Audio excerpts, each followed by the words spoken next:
tiene la palabra doctora Diana Alexandra Remolina, presidenta del Consejo de la Judicatura. La realidad que tenemos nosotros en nuestras instituciones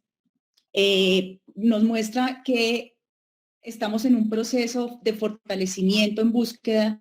de lograr la mayor efectividad en el logro de las responsabilidades que tenemos con miras a impactar a los ciudadanos, que en últimas son la razón de nuestras actividades públicas. En particular, la rama judicial no se escapa ese proceso, especialmente si tenemos en consideración los cambios que se introdujeron recientemente en el diseño institucional del gobierno y la administración de la rama judicial. Y con recientemente me refiero a la reforma de 2015 de equilibrio de poderes, en donde se rediseña la forma y se discute la forma como debe administrarse la rama judicial, y que con ocasión del fallo de la Corte Constitucional aún no hemos completado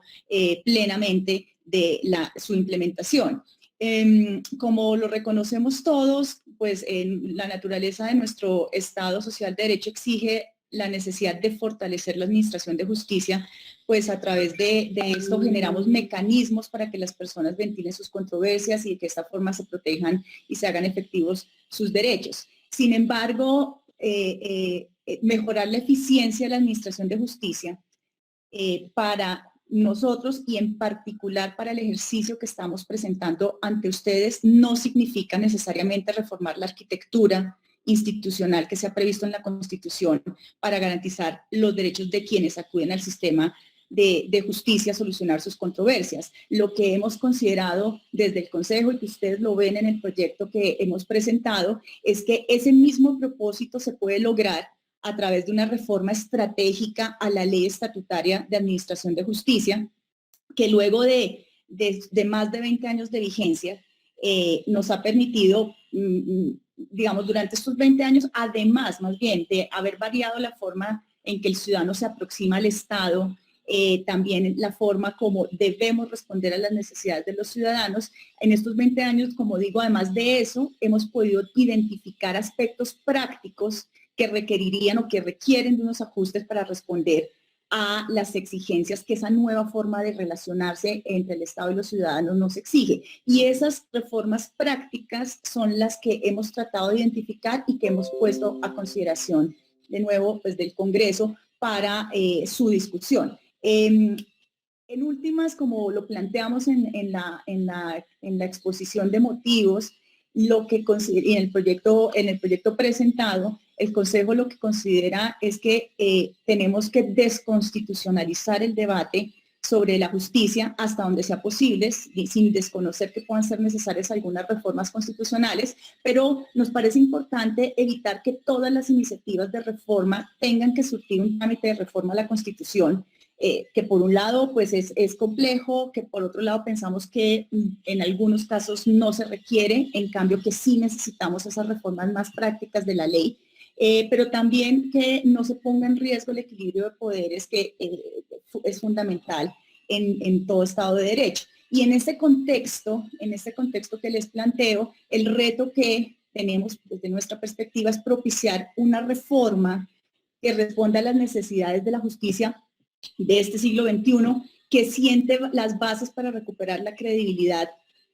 de los ciudadanos en los magistrados, en sus jueces, que consagren instrumentos presupuestales para profundizar la autonomía del Poder Judicial y que permita mejorar la calidad y la eficiencia de la justicia. Bajo esas consideraciones muy generales, para ser muy concreta, la propuesta de reforma estatutaria que sometemos a consideración del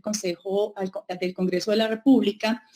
tiene solamente 61 artículos muy concretos distribuidos en 5 ejes muy grandes y que tiene varios propósitos. Por un lado, busca dictar medidas que permitan fortalecer la eficiencia y la eficacia de la administración de justicia, pero al tiempo trata de ajustar la actual ley estatutaria al acto legislativo de 2015, a las nuevas realidades de administración que hemos identificado desde que en 2015 este nuevo Consejo Superior de la Judicatura ha identificado, ha tratado de identificar y de superar algunos escollos en su gestión. Y a esos ejes es que me quiero referir brevemente para hacer como un barrido de cuál es la propuesta que estamos planteando. El primero de ellos tiene que ver con el desarrollo legal de la reforma de equilibrio de poderes, es decir, del acto legislativo 2 de 2015. Ese acto legislativo más la sentencia 285 de 2016 que expidió la Corte Constitucional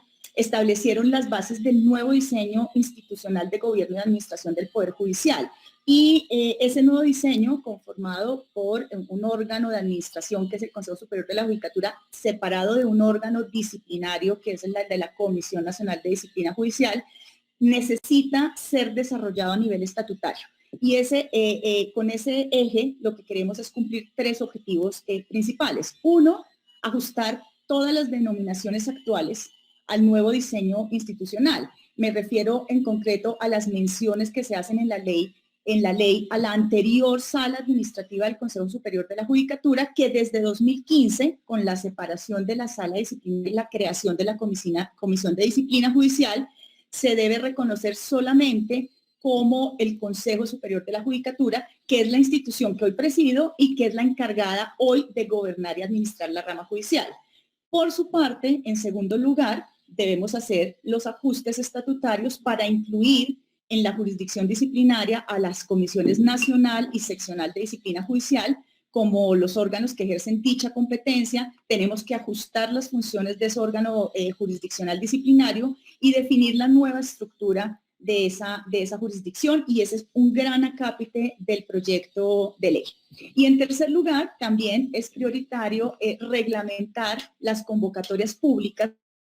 para conformar las ternas o las listas para los cargos de magistrados que llenen las vacantes en las altas cortes, en desarrollo del artículo 126 de la Constitución, que fue modificado en ese acto legislativo y que exige que haya una reglamentación legal para tramitar este proceso de conformación de las altas cortes.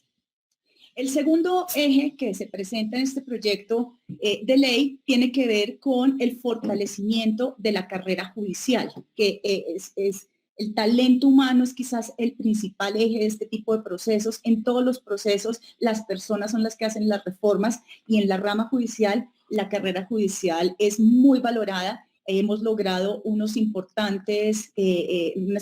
metas en los últimos años, pero a pesar de esos logros, además de contar con procesos de mejoramiento de la calidad de las facultades de derecho, que es un proceso adicional que se está adelantando por el Ministerio de Justicia, con el proyecto de ley la ley que ustedes expidieron en el sentido de hacer un examen de estado para los abogados, pero digo, además de esos procesos de mejoramiento en la profesión de derecho, también debemos introducir algunos ajustes a la carrera judicial para promover el mérito y la excelencia de los servidores judiciales. Lo que queremos es asegurar con más ganas, con más ahínco, el ingreso, la permanencia y la promoción de los mejores funcionarios y empleados en la rama judicial. Con ese objetivo grueso, hay varias normas allí, pero yo destacaría del proyecto que estamos sometiendo a su consideración un par de normas. Uno, estamos contemplando en el proyecto como una novedad la realización del concurso de ascenso cuando existan funcionarios o empleados judiciales ya escalafonados en la carrera judicial, pero que en un grado salarial inferior cumplan los requisitos y condiciones para ser ascendidos dentro de la misma carrera, es decir, un concurso de ascenso cerrado que permita hacer una verdadera carrera judicial dentro de la rama. Esta, que además ha sido una solicitud reiterada por las organizaciones sindicales de la rama judicial, y que coincidimos con ellos en que es necesario promover esa posibilidad, lo que plantea es que para estos concursos de ascenso se pueda convocar el 30% de las vacantes por cada categoría de cargo a proveer, con solamente funcionarios y empleados que ya estén en la carrera judicial. Y adicionalmente se plantea que cuando se haga uso de este concurso de ascenso, los demás empleos, se provean a través del concurso de ingreso público y abierto, con lo cual garantizamos, digamos, la posibilidad de ingresar a la carrera, pero también impulsamos a los funcionarios que ya estén dentro de la rama judicial. Otro punto que se incluye en estos temas de talento humano tiene que ver con las formas de provisión de los cargos. En la rama judicial se oyen, en los medios y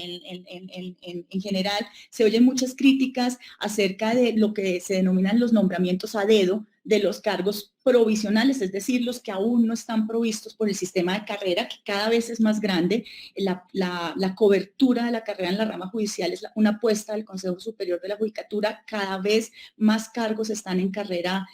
judicial, pero aún en los nombramientos en provisionalidad existe la queja de que los provisionales se nombran a dedo. Con el fin de atender o de contrarrestar esa crítica, se propone señalar que las designaciones en provisionalidad en los cargos de carrera, en los casos de vacancias temporales, se puedan hacer a través de un funcionario o empleado de carrera del respectivo despacho, siempre que cumpla los requisitos que se necesitan para el cargo nuevo, o nombrar de las listas de elegibles sin perjuicio de que esta persona que está en listas de elegibles posteriormente pueda optar por los cargos en propiedad. Pero esta también ha sido una inquietud que nos han planteado, y es que los cargos en provisionalidad pues también atiendan a ese requisito de mérito que se cumple por un lado con las listas de elegibles, pero también revisando dentro de los mismos despachos quienes podrían tener requisitos para que con ellos o con esos nombres se provean los cargos provisionales. En tercer lugar, para destacar, estamos incluyendo, aumentando los requisitos o mejorando los requisitos para ser juez de la República. Esto procura de contar con funcionarios más idóneos, de hacerlo, establecer los requisitos en concordancia con la importancia de las funciones que cumplen, y por ello estamos proponiendo incrementar el requisito de experiencia de los jueces. Entonces se propone que para ser juez municipal la experiencia se aumente de 2 a 3 años, para ser juez del circuito la experiencia se aumente de 4 a 5 años, y para ser magistrado de tribunal la experiencia aumente de 8 a 10 años. Hay un tema también muy importante en este tema en este punto del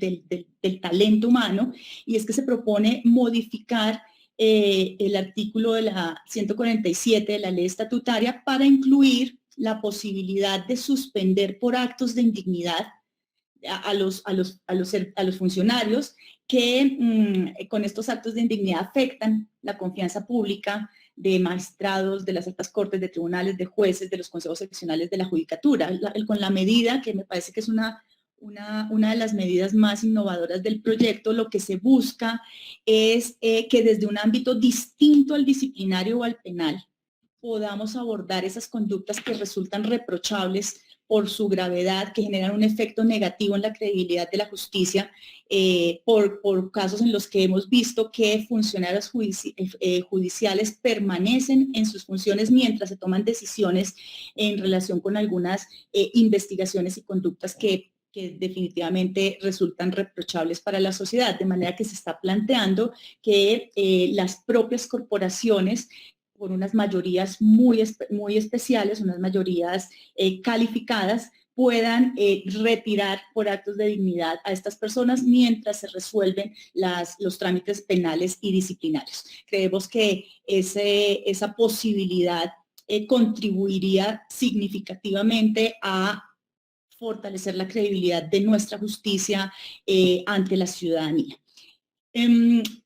En otras materias se regulan algunos aspectos muy procedimentales de la carrera. En particular, por ejemplo, se establece la regulación de un periodo de prueba como un mecanismo que le permita a la rama judicial contar con servidores cuya experiencia, conocimiento, dedicación garanticen los mejores resultados y una aptitud real para atender el reto de administrar justicia. Entonces, se establecen ese tipo de medidas, algunas normas más operativas como los permisos, la dejación del cargo, etcétera, que son, como les decía al principio, normas prácticas que en el día a día de la administración de justicia consideramos que van a enriquecer y a facilitar el servicio. El tercer eje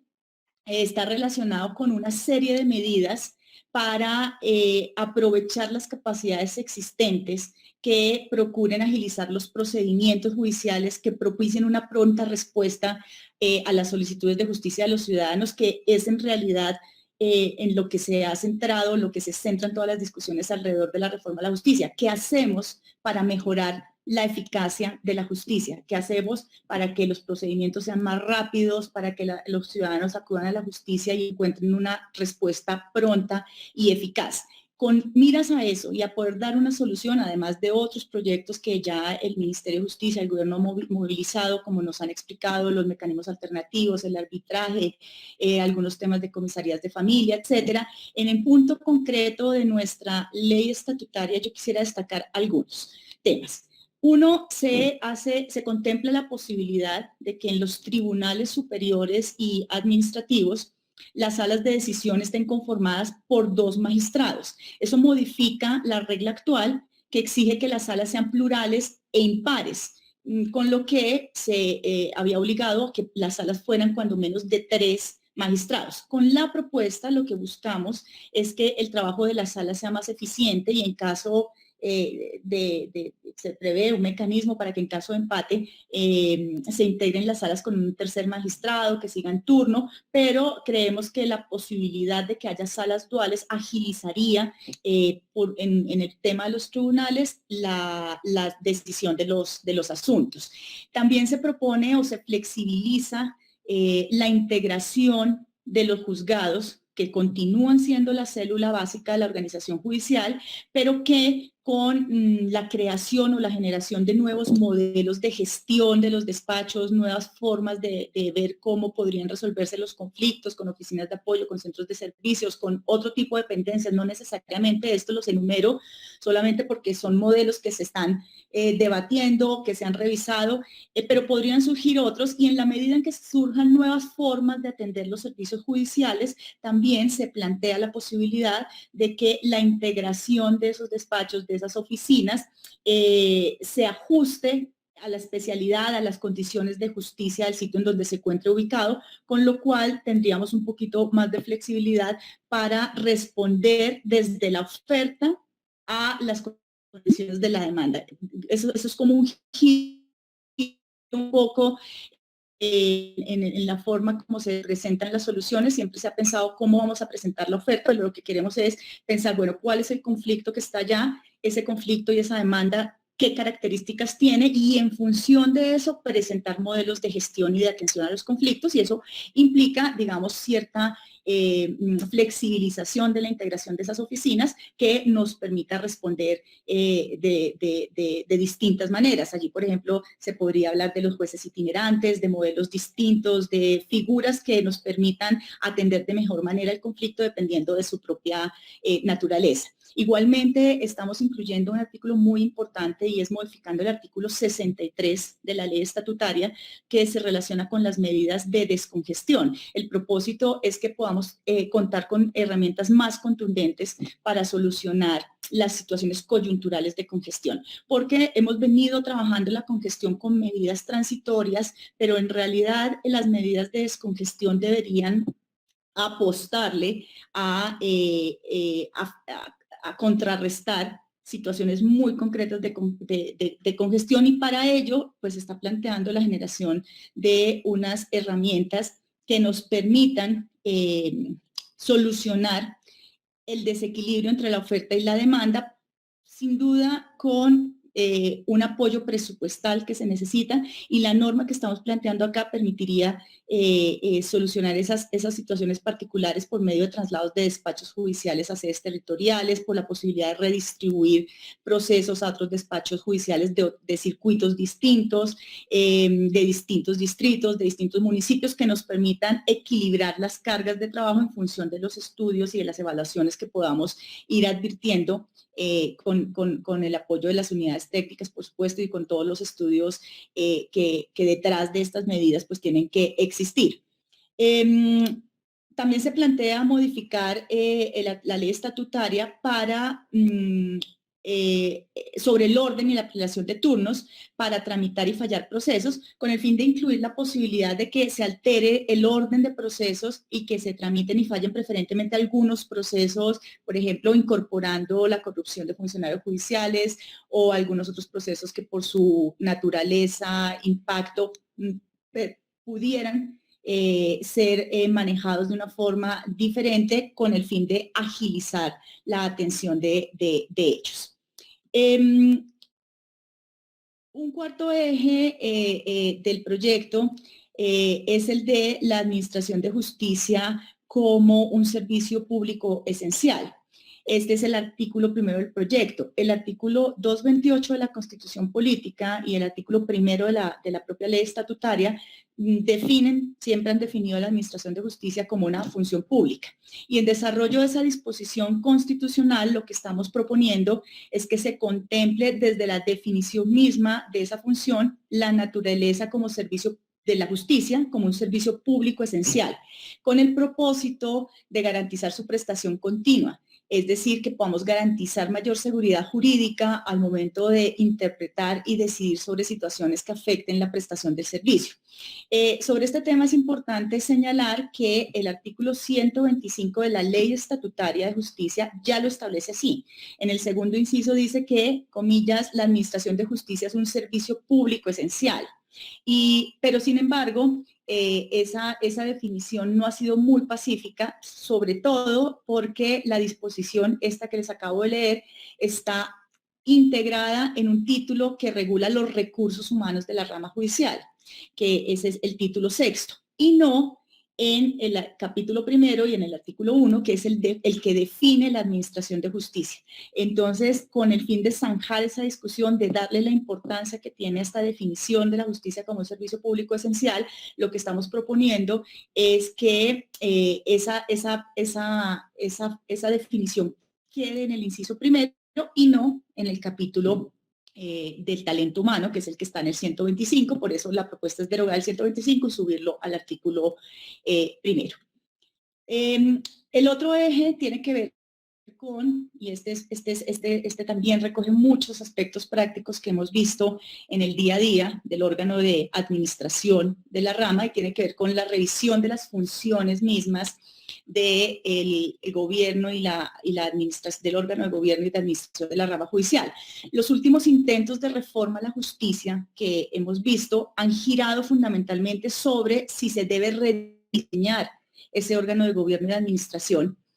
sobre incorporar principios de gobierno corporativo, sobre la denominación de las instituciones, si se deben llamar magistrados, consejeros, si se debe llamar consejo de gobierno, etcétera. Pero más allá de eso, que no es el propósito de esta propuesta, lo que estamos intentando es ajustar aspectos prácticos que ayuden a estos órganos existentes, al Consejo Superior de la Judicatura con su Secretaría General, que es la dirección ejecutiva, a superar dificultades que en el día a día, por el diseño normativo que tiene la ley, nos dificultan avanzar y presentar mejores resultados. En ese sentido, lo que nosotros hemos visto es que la dirección ejecutiva de administración judicial tiene su razón de ser como Secretaría General del órgano de gobierno, es decir, del Consejo Superior de la Judicatura, y así en ese diseño tenemos que ajustar algunas funciones que hoy están previstas en la ley para que el modelo funcione de mejor manera. Entonces, en términos generales, se considera necesario que se deslinde de manera definitiva, por vía de la ley estatutaria, el rol que se asigna en materia de contratación al Consejo Superior de la Judicatura y a la Dirección Ejecutiva, y replicar esa forma en la Dirección Seccional. Sobre este aspecto, lo que estamos planteando es modificar la estructura de la Dirección Ejecutiva de Administración Judicial con nuevas unidades, acorde a la modernización de las tareas que se deben cumplir para la administración de justicia, aumentar de 8 a 10 años la experiencia del cargo de director ejecutivo, que tiene que ver pues también con el mejoramiento del talento humano, incrementar un tema muy importante, incrementar la cuantía de los contratos en los que se requiere la autorización del Consejo Superior para su celebración, al pasar de 100 salarios a 2.000 salarios. Hoy en día, cualquier contrato de 70 millones de pesos que el director ejecutivo quiera celebrar tiene que contar con la aprobación del Consejo Superior de la Judicatura, y eso obviamente entorpece la gestión del ordenador del gasto y de la ejecución de los recursos en la rama judicial. Por eso proponemos que suba o que pase de 100 salarios a 2.000 salarios. Igualmente se adicionan funciones para distribuir los cargos de la planta de personal de acuerdo con la estructura y con las necesidades de la dirección ejecutiva, que es lo que en la gerencia moderna se denomina como una planta global y que hoy no existe así, que creemos que es una herramienta muy importante de gerencia. Se ajusta el tema de la clasificación de los empleos para que se permita establecer que directores o cabezas de ciertas áreas estratégicas de la rama judicial puedan ser de libre nombramiento y remoción del director ejecutivo de administración, acorde con la naturaleza de las funciones que desempeñan. Todo esto que les estoy diciendo tiene detrás pues la revisión de cómo son unas reglas de una gerencia moderna que nos permita efectivamente administrar la rama judicial de manera moderna. Se plantean algunas modificaciones a situaciones administrativas, como en temas de vacaciones, de permisos, de traslados, para facilitar pues este manejo del personal. Y finalmente, un eje muy importante, quizás uno de los más gruesos del proyecto y de la propuesta que estamos haciendo, que tiene que ver con la autonomía presupuestal de la rama judicial. Avanzar en el fortalecimiento presupuestal de la rama judicial es fundamental para garantizar la autonomía y la independencia de la rama judicial que están consagradas en la Constitución. Para concretar esos principios constitucionales, venimos señalando con mucho ahínco que la tan anhelada autonomía e independencia judicial no la podemos lograr si no tenemos una autonomía y una real autonomía presupuestal. El presupuesto mínimo para esta independencia es que la rama judicial no esté sujeta al vaivén de las decisiones presupuestales de los gobiernos, demostrado que no le dan al Poder Judicial una participación acorde con las necesidades. Los incrementos adicionales que estamos planteando, que se plantean en este proyecto, pues tienen que ver con la necesidad de ajustar esos presupuestos o equilibrar la demanda de justicia a la oferta que tenemos y eso obviamente se va a ver reflejado en la asignación de recursos que año a año nos asignan. En muchos escenarios ya he podido afortunadamente conversar con ustedes en esta misma comisión, en el Senado, en otros escenarios. Los rezagos históricos en la evolución del presupuesto que ha recibido la rama judicial frente al solicitado, pues nos afectan, por un lado, la planeación de los procesos de rama judicial, y por otro lado también evidencia que se desconoce realmente la magnitud del crecimiento de las solicitudes de justicia, porque pues como lo hemos dicho, la demanda ha aumentado casi en un 300% desde 1993 a los datos actuales, pero en cambio el presupuesto no solo no ha crecido, sino que ha decrecido. En el mismo periodo ha pasado del 2.1% del presupuesto general de la Nación al 1.8%, y por supuesto que las implicaciones operativas de esta situación limitan la capacidad de la rama judicial para implementar las estrategias de inversión, las estrategias de ampliación de la oferta judicial. Por eso, en este artículo nuevo se proponen unas reglas presupuestales especiales para la rama judicial. Decía que queremos entonces proponer que el presupuesto crezca año tras año en un porcentaje de la tasa de inflación más un 5% adicional. En segundo lugar, que los gastos de inversión se financien con los recursos de los fondos especiales asignados para ese fin por las leyes de la rama judicial, y con aportes de la Nación y otras fuentes. Y en tercer lugar, que el presupuesto de la rama judicial, esto es muy importante, se asigne de manera global para que dentro de la rama y de conformidad con los estudios que hagamos y con las necesidades que identifiquemos, podamos definir internamente qué va a funcionamiento o inversión, es decir, que sea la propia rama judicial la que pueda desagregar autónomamente el presupuesto de acuerdo con sus necesidades.